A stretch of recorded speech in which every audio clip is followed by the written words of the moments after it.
Lim. I'm from the National Institute of Education in Singapore. I'm a research scientist and I work with a team of 5 people. We've been working with schools around Singapore since 2009, and our work is primarily to help teachers understand the intuitions which the students bring to their classroom and to their learning environment.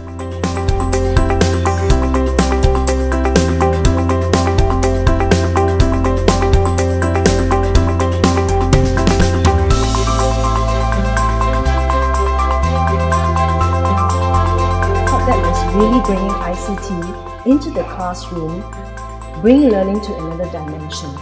So with that in mind, I'm also thinking about the master plan for, we're talking about future-ready students and Singaporeans. We are talking about a smart nation. So that kind of like, it just ties in nicely with what we plan to do.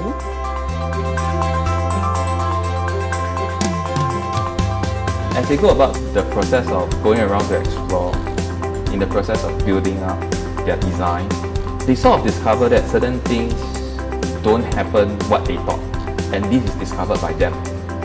Whereas in the past, all these are being pointed out by the teacher.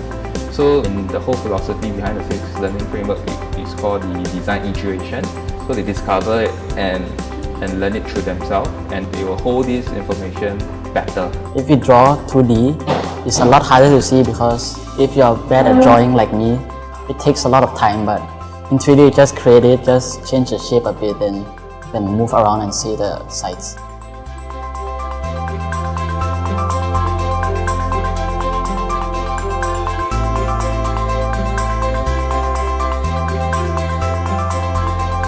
So far through this project, we have seen our students' growth in 21st century competencies has really built their confidence, and the contextual learning things that they are familiar with outside the classroom, I think has been very useful in helping them to be interested in the lessons.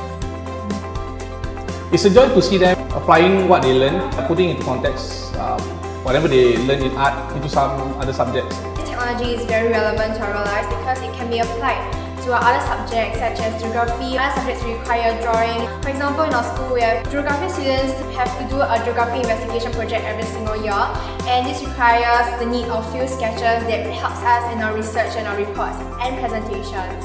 So instead of using pencils to draw our field sketches, we can use these technologies to actually help to represent our ideas better. I think beyond that, it was really the idea of the teachers having great support from NIE. In this whole exercise, Dr. Kenneth and his team has always been coming down, talking to the teachers during lesson, before lesson, after lesson, and often there's a lot of discussion, a lot of reflective practices happening. So that is a lot of deep learning that we are talking